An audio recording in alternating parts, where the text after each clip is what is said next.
This is an Akai 4000 DS Mark II. It's a very simple, low budget, reel to reel. You have your inputs. There's no volume for the output. You got your monitoring right here, whether you want to listen to tape or the source coming into the reel to reel. This is a 3-head system, which is one of the reasons why I got it. I'll talk about that in a minute. Then you got some other options here, sound on sound, the EQ, it's an EQ. This is not where you change your speed. You change your speed by taking this little pin out, and that will change the speed. Then you got like a noise reduction here. Of course, you have your transport controls here. You have a pause, and you've got your record button right there. I have this beat running. If I want to hear my drums on tape, I'll just change it to output 5 and 6 because that's where my outputs go into the reel to reel.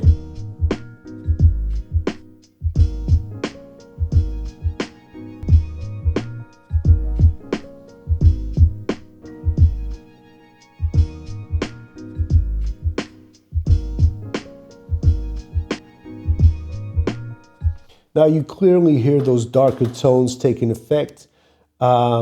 But that's not actually the sound of the tape just yet. That's just the sound of the machine. So now we're going to run it through the tape and get some of these tape artifacts as well.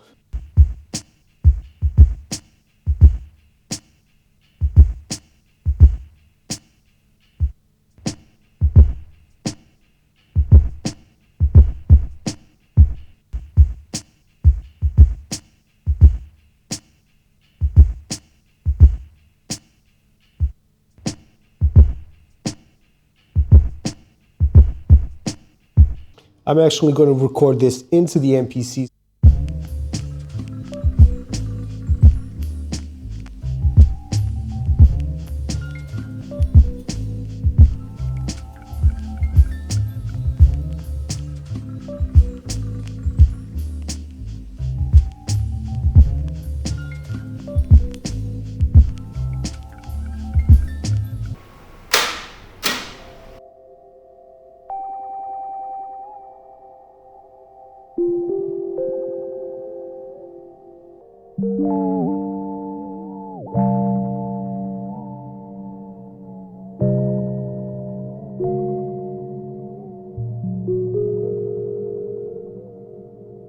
So this is a 3-head system, and that is important, or at least to me is important, because I can listen to the sound of the tape while I'm recording. Okay, so you have an erase, a play, and a record head, which means I can just, monitoring, I can just put it to tape. So I can, it's basically like a plugin where you run the sound through the plugin and you get the effect straight away. I don't need to be recording and playing it back. With a 3-head system, you can do that. You can just listen to tape while you're recording it because it has these 3 heads. So that is important if you're thinking about getting a reel-to-reel to record some sound. That's one of the things that you should be looking for.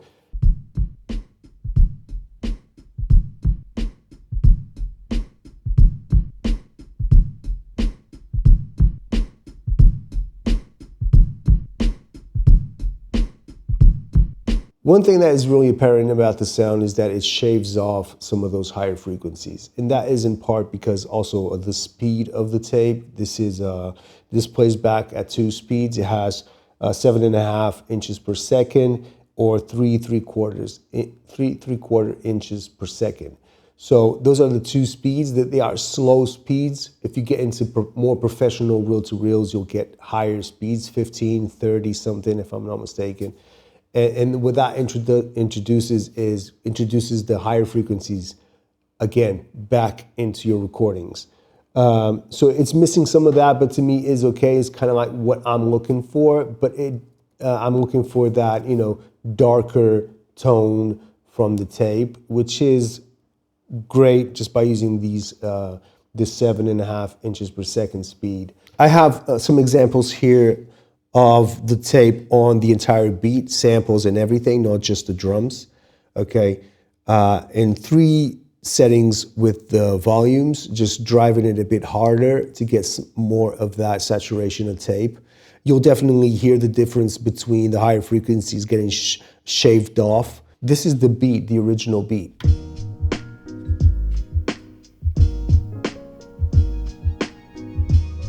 And now through tape,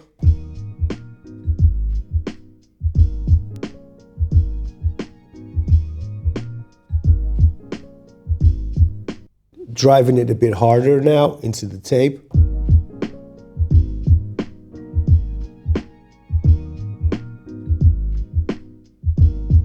And now driving it harder into tape.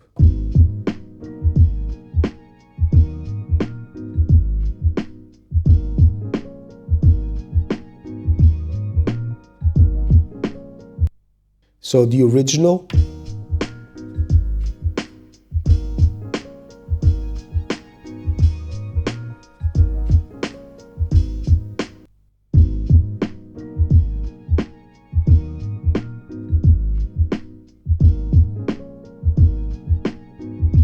It sounds good on everything, but you can definitely hear that a lot of those higher frequencies get cut off. And sometimes I don't want that on some of these samples. I want some samples to keep their higher frequencies. So most of the times I want my drums to sound dark. So I think like for the drums, I've been getting great results. I really like it.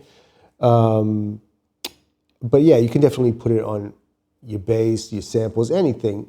It's kind of like treating it as a plugin. You run the sounds through it and see if you like it. If you like it, you keep it. If not, move on. And it's actually the workflow. It's very fast. Just turn on the reel. Make sure you're sending your outputs. I'll make a separate video on how I have everything connected here with the Tascam.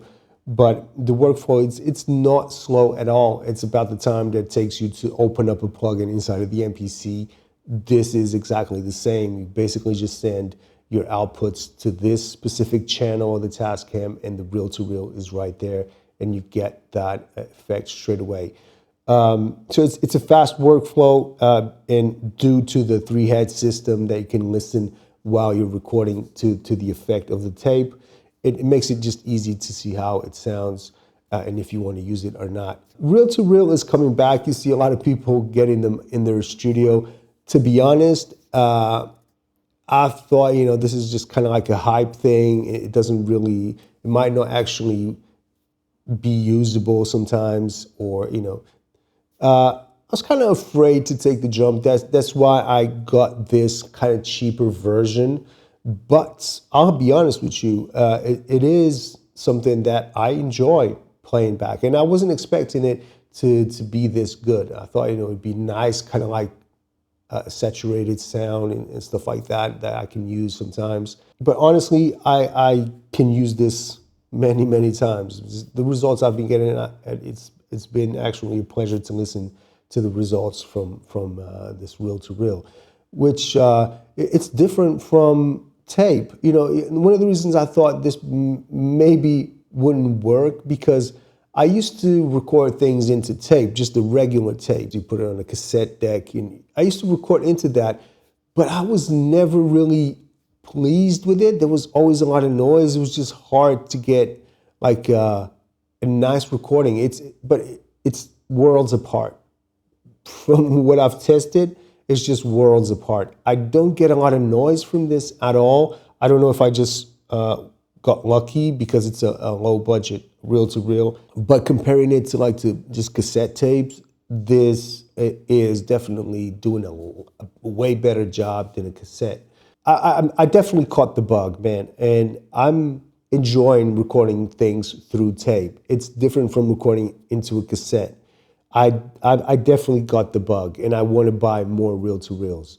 Probably, I'm not saying I'm going to do it next month or so, but I'll invest on a good reel-to-reel in a few months because of what I got out of this. So if a low budget sounds like this, and again,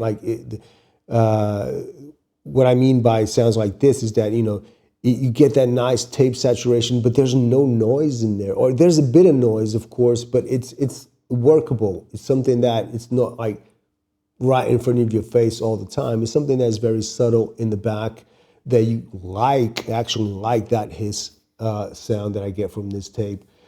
So it's very workable. I enjoy it, and you get that dark tone.